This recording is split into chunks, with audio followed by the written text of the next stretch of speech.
What's up, everybody? My name is Pi, co-founder of srlounge.com and partner in Lynn and Jersa Photography. And in this video, we have two amazing lights to kind of show off to you all and to talk about what we like about each of these lights. This is the Icelight versus the GL-1 Showdown.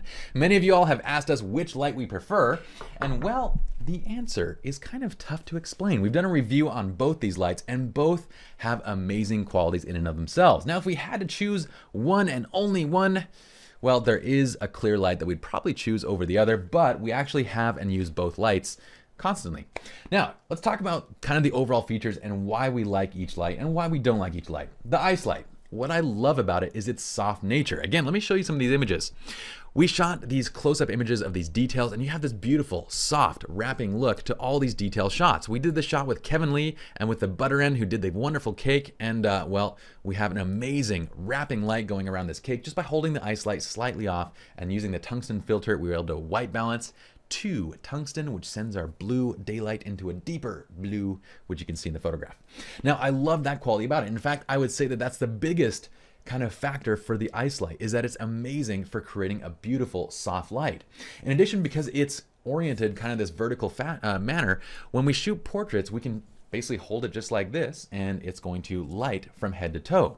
We get a beautiful light. We actually used it on this boudoir shoot as well. It's the light that's actually giving a nice kiss of tungsten light to the right side of her leg. And again, you can see from top to bottom, it has a beautiful it does this beautiful job of lighting everything from top to bottom, giving it this nice soft look.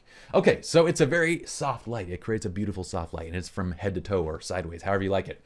But the downside is that, well, it doesn't have a lot of throw. It doesn't have a lot of power either. So you're gonna find yourself getting very close to your subjects, and for wider angle shots, that's simply not gonna work.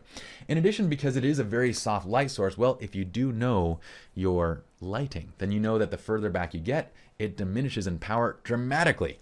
Okay, so as I get further and further back, well, by about 6 feet to 8 feet, it really isn't doing much other than just doing a soft fill, and that's in a setting where it's actually fairly dark to begin with.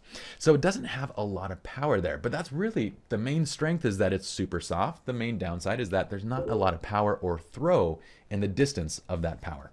Okay, so that's the Icelight. Now, the GL-1 on the flip side has a lot of throw, and we actually have a lot of control with its zooming and kind of telescoping functionality. It also has a lot of power behind it, particularly if you power it up full blast and then you zoom it in, you get even more power out of the light. And this means that it's quite effective even in brighter situations, okay?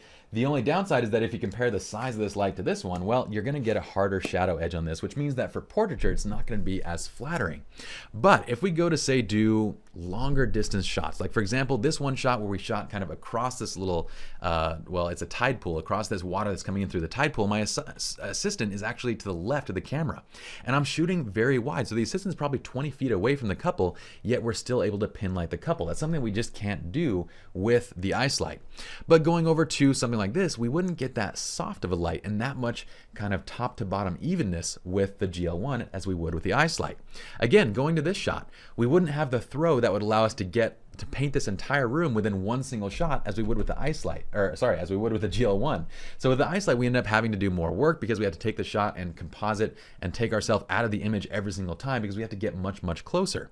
Okay, going on, let's see what we have. Again, we talked about that one already. This one, we actually use both in conjunction. So we use the Icelight to light from top of her toe down to the bottom. So we get a nice even light across her leg. We use the GL-1 across her face because we wanted it to cast a little bit of a harder shadow. We wanted to have a spotlight effect.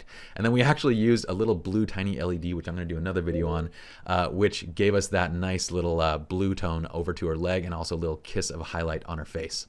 Going over to this shot, again, a very soft looking photo. We got it with the Icelight. So if you want kind of that softer look, if you're typically shooting in closer, then the Icelight is probably going to be the best bet.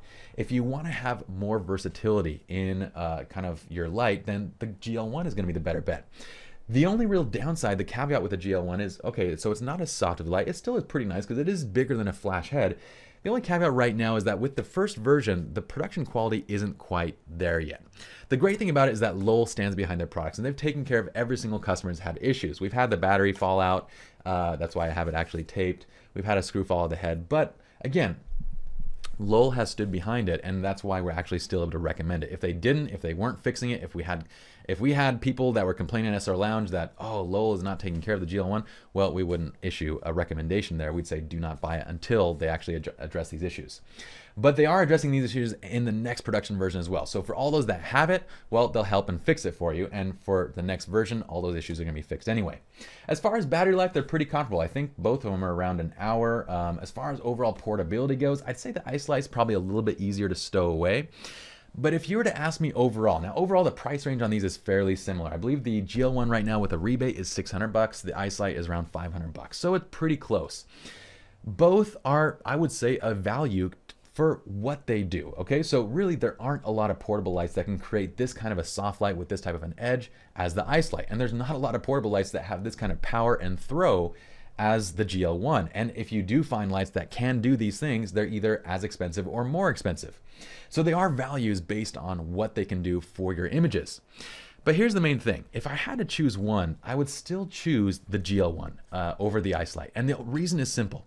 The GL1 is just going to be a little bit more versatile. Yes, the light's not quite as soft, but it's still very nice, and we still use it for portraiture quite a bit. It just has a little bit more of a hard kind of Hollywood shadow edge to it than a softer kind of softbox almost edge to it.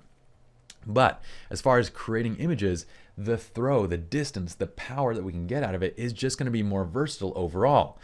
If you are a professional, what I would say is that it's worth having both these lights. We actually have both lights and we use both lights on virtually every single shoot. Oftentimes we're using them in conjunction with one another because both of them do different things.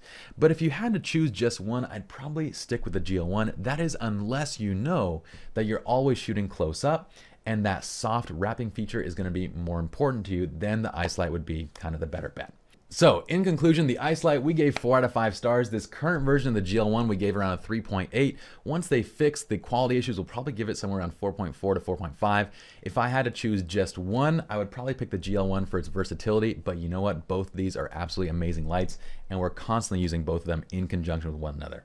Both are great products. Be sure to check them out. Again, check them out on the SR Lounge page. If you guys click in the description below, we have links to where you can purchase the items, more information, you guys can see the images and so forth. And if you like this video, give it a thumbs up, subscribe to our channel so we can keep on making more. My name is Pi, and I'll see you all in the next video.